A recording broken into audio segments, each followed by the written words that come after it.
Friends, ఇప్పుడు ప్రపంచ దేశాలన్నిటినీ కూడా ఈ ట్రంప్ తన టారిఫ్‌తో తికమక పెడుతున్నాడు. అసలు ఒక చోట ఉన్నవాడు ఉండడు. ఈరోజు ఫ్రెండ్స్ అంటాడు, రేపొద్దున టారిఫ్ అంటాడు. అంతే. ట్రంప్‌కి తెలిసినది ఒకటే ఒకటి. ఆయుధాలా, అణుబాంబులా ఇవన్నీ కాదు. టారిఫ్ నా చేతుల్లో ఉంది అని అంటున్నాడు. సరే, అదేదో పొద్దుపోక చెప్పిన మాటలైతే కాదు. ప్రతి దేశము అంటే అది ఎంత పెద్ద అగ్రరాజ్యమైనా, ఎంత చిన్న దేశమైనా, శత్రువైన అమెరికాకు మిత్ర దేశమైనా ఏదైనా సరే టారిఫ్ అనంగానే ఎంతటి వాళ్ళైనా భయపడిపోతున్నారు. అసలు ఆ టారిఫ్ విషయంలో ఎందుకని ట్రంప్ ఇంత మొండి పట్టుబట్టల పట్టాడు అంటే, ఖచ్చితంగా వినేవాడుంటే చెప్పేవాడికి లోకువ అన్నట్టుగా ఇలాగ టారిఫ్‌కి ప్రతి ఒక్కడు గూడా తల ఊపుతూ ఉంటే, ఇక ట్రంప్ తనకు నచ్చిందే తను చేసుకుంటూ ఉంటాడు. అదే విషయం ఇప్పుడు జరిగింది సంబంధించి. అయితే కెనడా వాళ్ళు మాత్రం ట్రంప్‌కి ఒక విషయంలో తల వంచినప్పటికీ, అది భారత్‌కి బాగా కలిసొచ్చింది.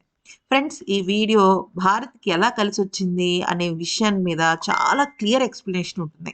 దయచేసి ఈ వీడియోని ఒకసారి లైక్ చేసి, అలాగే ఛానెల్‌ని సబ్స్క్రైబ్ చేసుకుంటే ఎన్నో లేటెస్ట్ అప్డేట్స్ మీకు ముందుకు తీసుకొస్తాం. ట్రంప్ ఇండియన్ ఎక్స్‌పోర్ట్స్‌పై చాలా టారిఫ్ విధిస్తున్న నేపథ్యంలో, ఇప్పుడు కెనడా వాళ్ళు ఒక సంచలనమైన నిర్ణయం తీసుకున్నారు. కొన్ని రోజుల క్రిందట జరిగిందేంటంటే, అసలు మనందరికీ తెలిసిన విషయం ఏంటి? కెనడా అలాగే అమెరికా ఈ ఇరు దేశాలు కూడా బ్రదర్ సిస్టర్స్ దేశాలు. అంటే సిస్టర్‌లీ దేశం, బ్రదర్‌లీ దేశం అంటారు కదా! అన్నదమ్ములు లాంటి వాళ్ళు అన్నట్టుగా. అంటే అమెరికా, కెనడా అసలు ఒకటే అని కూడా అంటూ ఉంటారు చాలామంది. ఈవెన్ ట్రంప్ కూడా కెనడాని అమెరికాలో కలుపుకుంటాం, 51వ స్టేట్‌గా మార్చుకుంటాం అన్న సందర్భాలు కూడా లేకపోలేదు. అయితే ఇవన్నీ విన్నారు. వాళ్ళకి చిరాకు పుట్టి, ఇక అమెరికాకి శత్రు దేశమైన చైనాతో చేతులు కలిపారు. చైనాతో చేతులు కలిపితే ఇంకేమైంది? అంతా బానే ఉంది. నిజానికి చైనాకి, కెనడాకి కొన్నేళ్ల క్రిందట చాలా పెద్ద శత్రుత్వం ఉంది.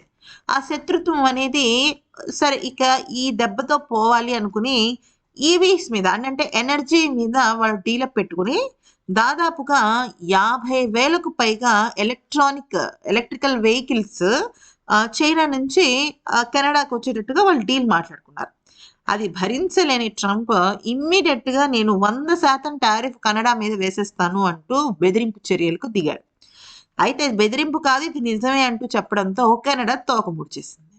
చైనాతో పెట్టుకున్న డీల్ కాస్త రద్దయిపోయి, మేము అలాంటివేమీ చేయటం లేదు.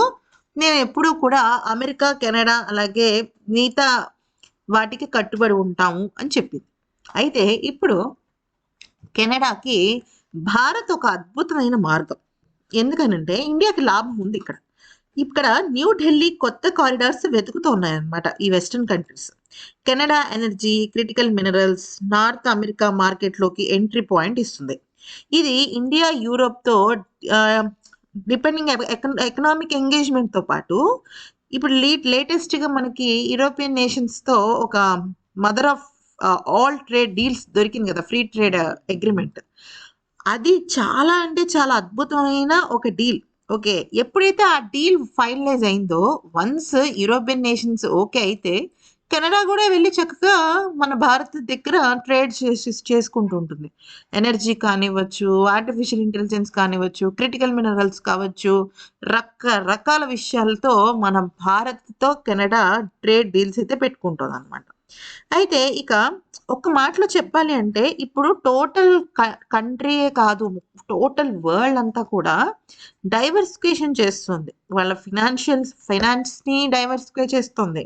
అలాగే గ్లోబల్ ఆర్డర్‌ని నావిగేట్ చేస్తుంది. ఎందుకంటే అక్కడ ప్రెషర్ పడుతుంది. ఇటు భారత్‌కి టారిఫ్ ప్రెషర్, ఇటు కెనడాకి టారిఫ్ ప్రెషర్.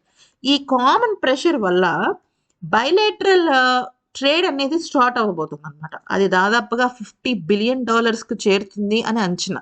ఎవరి మధ్య? యూరోపియన్ నేషన్స్, కెనడా, మన భారత్, ఇంకా సౌత్ ఆఫ్రికా, ఇలా రకరకాలుగా. సో, ఇవి ఇండియా గ్రోత్‌కి, ఎనర్జీ సెక్యూరిటీకి చాలా అవసరం ఉంటుంది. లాంగ్ టర్మ్ మార్కెట్ కావచ్చు, లేదా ఇండియన్ స్టేబుల్ ప్రెడిక్టబుల్ ఫ్యూచర్ కావచ్చు, దేనికైనా సరే. సో, సెక్యూరిటీ కన్సిడరేషన్స్ కూడా ఇది ఉపయోగపడుతుంది. ఈ వీడియో గనుక నచ్చితే లైక్ చేసి సబ్స్క్రైబ్ చేసుకోండి.